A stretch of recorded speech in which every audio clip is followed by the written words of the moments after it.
Здравствуйте. Мы с вами продолжаем курс занятий по православной психологии. И наша тема, которую мы продолжаем с предыдущего занятия, это принципы духовно-ориентированного психотерапевтического диалога.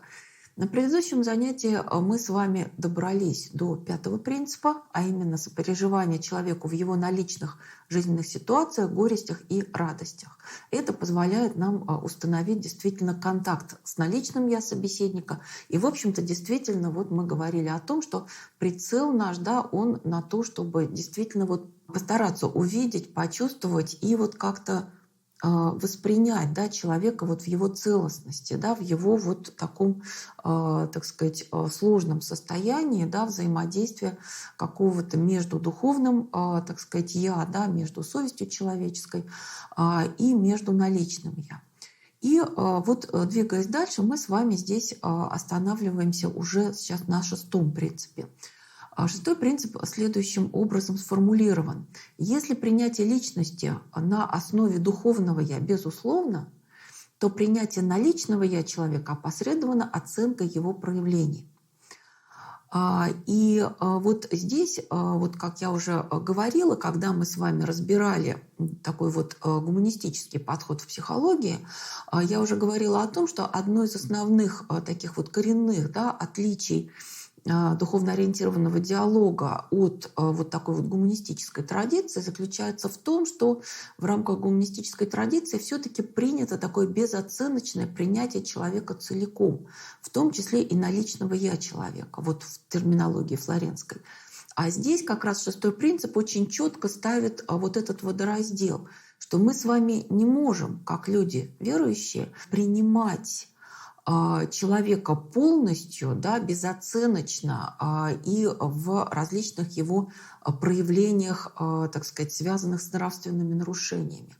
И в самой гуманистической психологии, в общем-то, есть какое-то такое понимание, да, что, с одной стороны, конечно, очень важно вот такое безоценочное принятие человека, но с другой стороны, вот я уже, насколько помню, приводила вот эти слова такого знаменитого психотерапевта такой экзистенциально-гуманистической традиции Ролла Мэя о том, что, в общем-то, действительно в основе, да, любой проблемы человека, с которой он обращается к психологу или к психотерапевту, в основе любой вот этой проблемы в конечном итоге лежит моральное нарушение. В экзистенциально-гуманистической традиции это как-то нащупывается, да, но тем не менее вот эта вот идея, да, и этот принцип такого безоценочного принятия, он все-таки имеет место вот в этой традиции. Флоренская всячески, так сказать, подчеркивает, что мы, опираясь, да, на христианскую традицию, мы не можем себе это позволить, и посему, в общем-то, действительно мы должны каким-то образом найти способ вот эту оценку реализовать. И здесь у нас возникает вот такая очень большая опасность, очень серьезный риск, связанный с тем, что мы впадем в такое вот нравоучение, что мы как бы начнем такое морализаторство, которое, в общем-то, как правило, действительно встречает сопротивление со стороны нашего собеседника, и он может буквально нам, так сказать, на это указать, да, что вот не надо меня учить, как бы там какие-то моральные нормы там, и уголовные кодексы сами знаем, вот не за этим пришли. И действительно не за этим пришли.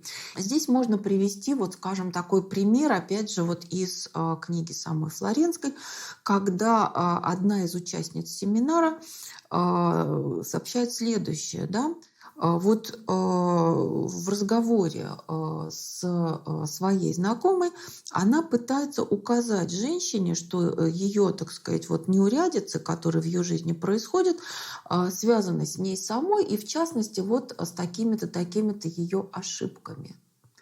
И в результате, в общем-то, вот эта участница семинара, она говорит о том, что у нее был вот этот вот опыт, да, что ее собеседница, ее знакомая, она отвернулась от нее и стала относиться к ней как к чужому человеку. С одной стороны, она не захотела, да, осознавать вот то, что действительно было причиной вот каких-то неурядиц в ее жизни, да? Но с другой стороны, она и не простила вот своей собеседнице то, что она на эти причины ей указала. Причины могли быть совершенно правильными и истинными, но был нарушен вот этот вот такт, было нарушено вот это вот внимание, уважение, да, к личности в целом, к ее свободе. Вот не было как бы вот этого вот такого правильного, да, контакта, внутри которого действительно возможно доверие, возможно открытость и возможно вот эта оценка. То есть это действительно вот этот шестой принцип, он требует от нас очень большой осторожности, очень большой осмотрительности, такого такта. И вот если у нас действительно имеет место вот эта любовь, да, к ближнему, который реализуется вот, при выполнении, да, вот этих принципов духовно ориентированного диалога, то в этом случае мы действительно можем почувствовать, что вот есть, так сказать, у нас вот это право, да, что-то сказать, ввести вот эту оценку. Но вот еще раз, так сказать, я подчеркиваю, что действительно здесь нужна вот какая-то огромная, да, вот осторожность, осмотрительность и тактичность в разговоре с нашим собеседником, в общении с нашим собеседником. И, в общем-то, если, да, наш собеседник почувствует, что мы действительно искренне, да, болеем за него и стремимся, да, донести до него вот эту мысль, что совершая нравственное преступление, человек совершает преступление против себя, да, сам себя разрушает, и нам от этого больно, неприятно, да, мы очень сопереживаем человеку, который страдает из-за этого, да. То есть если мы с вами понимаем, что вот в этой ситуации общения мы можем вот как-то двинуться, да, в сторону вот этой оценки, да, ее реализации, ее, может быть, какого-то озвучивания, нахождения каких-то слов для того, чтобы это сказать, то, в общем-то, действительно на это можно решиться. Но вот надо очень хорошо помнить, что это связано с многими рисками, да, в частности, с риском просто потери контакта с человеком. Да. Человек может просто отвернуться, обидеться, и мы ему не поможем, да, и, так сказать, вот будем способствовать его как бы укреплению, да, вот в таком страстном состоянии обиды, неприятия, вот как бы отчуждения и так далее. Значит, следующий, седьмой принцип – это принцип, который сформулирован следующим образом. Эмпатическое внимание и выслушивание способствуют проникновению во внутренний диалог собеседника, то есть диалог наличного «я» и духовного «я». Понимание того, как бы, какое, так сказать, соотношение, да, между этими двумя «я» человека имеет место у нашего собеседника, да, противоречие, борьба, конфликт или стремление к согласию. И вот надо очень хорошо помнить, да, что вот это вот состояние, да, значит, противоречие, борьба, конфликт или стремление к согласию. Это состояние очень динамичное, потому что в процессе нашего общения это состояние может меняться. Если мы с вами действительно вот находимся, да, вот в этом диалоге, если этот диалог действительно движется к вот такому духовному уровню нашего контакта, то в этом случае действительно мы с вами можем видеть, что человек начинает стремиться к согласию, стремиться к вот нахождению того решения, которое будет наиболее правильным с точки зрения нравственной, да, с точки зрения совести. И тогда у нас действительно возникнет вот такая гармония и в нашем общении, и тогда в человеке самом, да, возникнет вот то самое исцеление, да, то есть движение к целостности, к здоровому своему состоянию, да, когда действительно духовное начало в человеке главенствует, так сказать, вот то, что связано с нашим наличным «я», да, вот с нашей земной жизнью, с нашей плотской жизнью, это будет, так сказать, занимать соответствующее, так сказать, подобающее, подчиненное место. И вот действительно мы с вами уже говорили, когда разбирали методы духовно ориентированного консультирования, да, методы диалогического консультирования, мы говорили как раз о таком вот диалогическом выслушивании, да, которое как раз имеет прямое отношение вот к этому принципу, да, эмпатическое внимание и выслушивание, которое способствует проникновению во внутренний диалог, и которое, в общем-то, является какой-то вот важнейшей, так сказать, да, вот начальной ступенькой, да, в вообще вот вхождение в такие диалогические отношения. Восьмой принцип, который сформулирован значит, работах Тамары Флоренской, это то, что действительно, да, достижение внутреннего мира, исцеление, то есть цельности личности собеседника возможно лишь путем примирения со своим духовным «я», и в этом суть исцеления физического, душевного, духовного. Вот здесь я хотела бы привести примеры из такой науки, как психиатрия. Был такой замечательный психиатр в истории нашего, так сказать, вот в истории нашей психиатрической практики, который очень серьезно рассматривал, значит, очень серьезно рассматривал духовное начало в человеке, учитывал его, и невзирая на то, что он работал в советский период и писал вот те работы, первые работы, да, по духовно ориентированной психиатрии, которые появились в 70-х годах, это Дмитрий Евгеньевич Мелехов, он сказал о том, что, в общем-то, действительно, как бы если у человека возникает вот это примирение со своим духовным началом, да, если у человека, так сказать, достигается духовное здоровье, то как следствие у него нередко можно в клинике, на практике, да, видеть исцеление и душевное, то есть исцеление от душевной болезни, от психической болезни, и зачастую даже гармонизация, оптимизация, улучшение его физического состояния, то есть выздоровление в, собственно, таком вот медицинском, соматическом смысле. То есть вот здесь, конечно, практика там нам очень многое подсказывает значит, вот в этом вопросе, да, причем практика не только, собственно, психологическая, да, но и даже практика психиатрическая. И если мы говорим о том, каким образом, да, мы двигаемся, да, к тому, чтобы помочь человеку примириться со своим духовным «я», безусловно, это подразумевает то, что мы с собственным духовным «я» стремимся, так сказать, примириться, то, в общем-то, здесь как раз мы видим, да, что при реализации, да, всех вот этих предыдущих принципов, которые мы с вами здесь, так сказать, на наших занятиях обсудили, мы вот можем достичь, да, вот этого замечательного результата. Хотя, безусловно, мы должны понимать, что не во всех случаях, да, так сказать, здесь не может идти речь о каких-то процентах эффективности, потому что мы же с вами начали, да, с того, что духовное «я» человека, оно, так сказать, связано с человеческой свободой, и мы должны уважать эту человеческую свободу и глубину, и тайну человеческой духовной индивидуальности, да, тайну человеческого духа. То есть если у нас вот сложились, да, все наши обстоятельства, да, возник вот этот духовный контакт, мы с вами стремились, да, совершенно искренне, да, к тому, чтобы помочь человеку вот это свое духовное «я» поставить на подобающее место, примириться со своим духовным «я», тогда действительно мы можем наблюдать вот такое вот, в общем-то, чудо, да, которое совершается с Божьей помощью. Но, безусловно, нельзя думать о том, что это обязано происходить всегда и в обязательном порядке.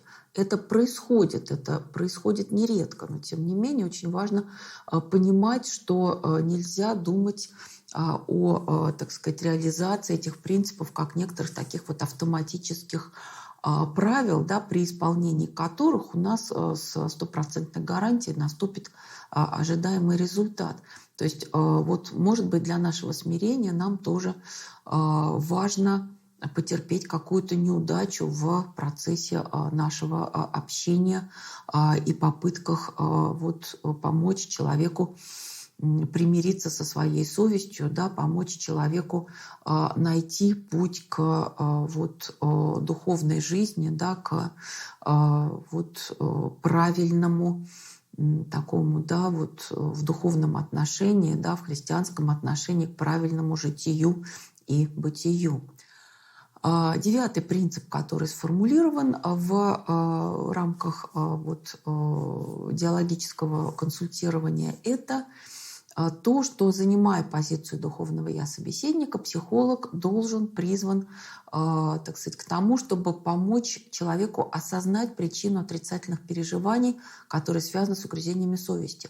То есть здесь, опять же, очень тесно это связано с тем, что мы с вами говорили выше, да, что не как бы потакать человеку, не стремиться принимать его в его наличном состоянии безоценочно, да, а что вот важно искать, находить место оценки, вот надо помогать человеку осознать причину отрицательных переживаний, связанных с угрызениями совести, и способствовать максимально полному раскаянию. Но вот здесь еще раз важно подчеркнуть то, как важно соблюдать вот этот такт, соблюдать меру, потому что действительно здесь тоже можно как бы переступить определенную черту, нарушающую человеческую свободу, так как человек ее сейчас переживает, сейчас вот в этом общении с нами, и вот это способствование более полному раскаянию, да, оно действительно должно быть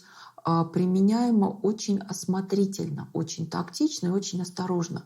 Если как бы условия, вот мы уверены, да, в том, что условия сложились для того, чтобы мы могли вот это раскаяние как бы активизировать или стремиться его интенсифицировать, да, то тогда, может быть, имеет смысл этот шаг делать. Но если у нас есть какие-то сомнения, то лучше этого не делать. И, безусловно, вот об этом постоянно подчеркивают на самом деле и говорят буквально все психологи, все психотерапевты. Очень важен опыт. И тем более он очень важен именно вот в таком духовно ориентированном консультировании, которое прежде всего, да, действительно должно быть согласовано с тем, о чем нам говорят святые отцы, да, что вот духовная жизнь, да, ее закономерности, ее законы, они познаются прежде всего опытно, а не формально-логически и не манипулятивно. И, так сказать, нет никаких, так сказать, вот здесь автоматических закономерностей. Да, вот очень важен вот этот опыт, очень важен опыт. 10-й принцип, о котором мы с вами здесь говорим, да, это то, что эмпатический контакт, который у нас устанавливается, помогает говорить на языке собеседника, на уровне его культурного и личностного развития, убеждений, мировоззрения. И здесь как раз вот очень важно то, что вот найти общий язык. Мы с вами знаем, да, что в нашей, так сказать, вот обыденной речи мы очень часто используем вот эти слова, да, вот нашли мы общий язык с собеседником или не нашли общий язык с собеседником. И это действительно очень такая многомерная, да, вот реальность, найти общий язык.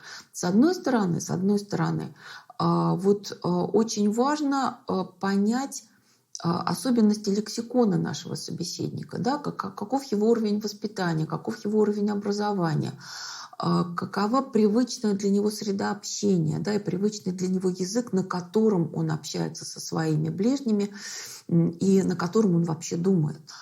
И здесь, безусловно, очень важный, так сказать, момент – это то, что вот если наш с вами собеседник склонен, да, к какой-то, так сказать, ну, непечатной лексике, например, да, то, конечно, это не про этот принцип. То есть нам нужно, да, всячески избегать вот того, чтобы как-то потакать, да, такого рода особенностям, скажем, да, вот культурного развития наших собеседников.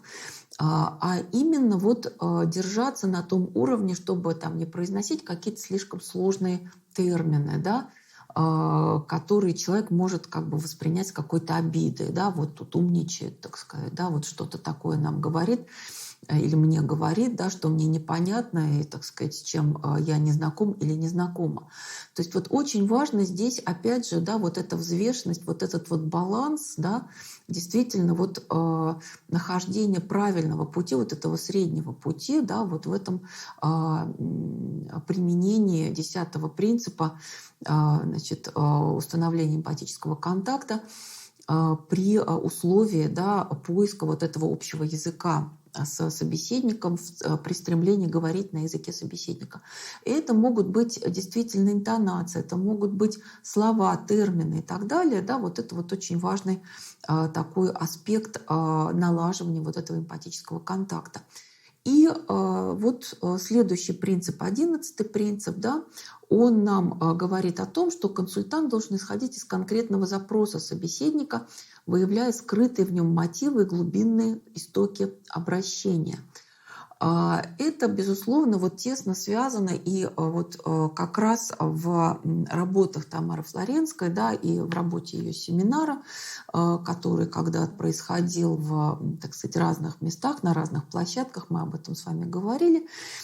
Очень важно уметь, да, видеть, да, вот этот вот конкретный запрос собеседника, то, что вот мы с вами обсуждали в рамках ознакомления, да, с теоретическим подходом школы Льва Семеновича Выгодского, да, говорили мы с вами о зоне ближайшего развития. И действительно, вот нам с вами очень важно понимать, что вот у человека есть какой-то конкретный запрос, и мы должны исходить из этого запроса. Это действительно нередко как бы может быть нарушено, да, если консультант пытается как-то максимально быстро вот поднять, да, своего собеседника до обсуждения каких-то духовных тем, и пытается как бы пренебречь какими-то конкретными запросами. Ну, допустим, вот в подростково-юношеском возрасте очень частый запрос — это вот ощущение одиночества, трудности там, нахождения друзей, подруг и вот такого, так сказать, близкого, да, вот доверительного общения, да, в своем кругу своих знакомых. Или вот какая-то конкретная ситуация, которая может быть вот такому, так сказать, духовно ориентированному собеседнику может показаться какой-то незначимой. Ну, например, там, да, собеседница, да, вот обращается с таким вопросом, что она там не успевает на своей работе выполнить все свои должностные обязанности, и в результате у нее возникает много различных негативных переживаний, стресс, усталость, какая-то такая вот какое-то такое уже эмоциональное состояние какой-то истощенности, да, вот какого-то замкнутого круга, безысходности и так далее, да, вот связанного с тем, что там какая-то нагрузка, да, что-то не успевает человек, вот, и, скажем, просто какая-то рекомендация, а вы, так сказать, вот помолитесь, да, а вы вот сходите в храм, а вы попросите помощи у Господа, это зачастую в ситуации именно психологической консультации или такой вот ситуации, которая близка к такому психологическому консультированию, это не совсем то. Очень важно исходить именно из конкретного запроса, то есть говорить о том, что конкретно волнует данного человека в данный момент времени. Да? Если это вот усталость, связанная с тем, что вот, скажем, довольно часто на это жалуются педагоги, да, которые в своей школьной практике педагогической зачастую завалены какими-то необходимыми документами, которые они должны оформить для того, чтобы где-то там отобразить свой, так сказать, педагогический процесс, который они осуществляют в школе, там, и этих, так сказать, документов, которые они должны оформить большое количество, да, и вот как бы человек пытается скажем, суть, да, вот такого запроса, она может заключаться в том, что у человека трудность, да, в том, чтобы упорядочить и иерархизировать, да, вот все те задачи, которые он выполняет, и организовать время таким образом, чтобы по возможности эти задачи как-то выполнять. Да? И вот это было бы примером того, что человек исходит из конкретного запроса собеседника и оказывает конкретную помощь человеку в той конкретной ситуации, в том конкретном затруднении, с которым человек обращается. В ситуации приходского консультирования это могут быть проблемы, связанные с очень разными, так сказать, вещами, да, и с какими-то отношениями детско-родительскими, и с отношениями, связанными с организацией жизни семьи. Вот когда, скажем, человек приходскому консультанту задает вопрос о том, а как вообще правильнее, да, построить свою жизнь, режим жизни семьи для того, чтобы этот режим был максимально полезным, да, душевно полезным, духовно полезным, для того, чтобы все успеть, да, и заботу, и какие-то бытовые нужды, и общение, да, и в то же время жизнь церковную. Да. То есть очень много может быть вопросов и запросов, и очень важно нам понимать эту зону ближайшего развития, понимать конкретный запрос и стараться исходить из этого. Да? Почему? Потому что продолжение общения, оно может быть действительно уже переходом на какие-то более высокие уровни, связанные с духовными вопросами. Да? Но исходить очень важно из конкретного запроса. И завершая, да, сегодняшнее занятие, я бы хотела остановиться на последнем, 12-м принципе, это не последний, как раз на том, что в проблемах духовно-нравственного характера, да, если у нас заходит речь о именно проблемах духовно-нравственного характера как таковых, да, если мы добрались до корня каких-то проблем, да, может быть, начав, так сказать, да, с какого-то конкретного запроса человека, да, который может быть самым разным, этот запрос, да, то, в общем-то, наша, так сказать, цель, да, она в том, чтобы помочь человеку осознать то или иное противоречие, да, его духовного «я» и наличного «я». И, так сказать, при этом очень важно все-таки оставить за человеком свободу выбора. Да. Здесь мы опять возвращаемся к самому первому принципу или к первым принципам, которые как раз говорят о том, что очень важно эту свободу человека уважать, не нарушать, не стремиться им манипулировать, не стремиться давать ему советы, рекомендации, программы поведения. И это как раз является наиболее правильной, взвешенной, да, такой выверенной позицией в общении с нашим собеседником. Ну и, наконец, заключительные принципы, мы о них уже с вами говорили. Да, 13-й принцип – это принцип ненаходимости.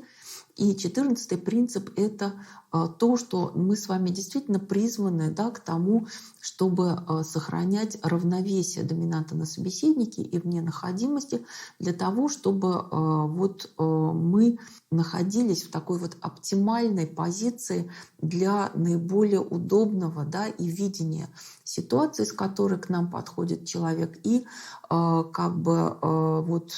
сохранение, да, какого-то собственного душевного равновесия, собственной трезвенности, собственной бодрственности, да, и при этом, чтобы мы с вами все-таки могли, да, осуществляя эту доминанту на собеседнике, максимально приблизиться, да, к человеку, к его проблемам, установить контакт с этим человеком, да, и по возможности оказать ему ту помощь, которую Господь благословит нас оказать нашему собеседнику.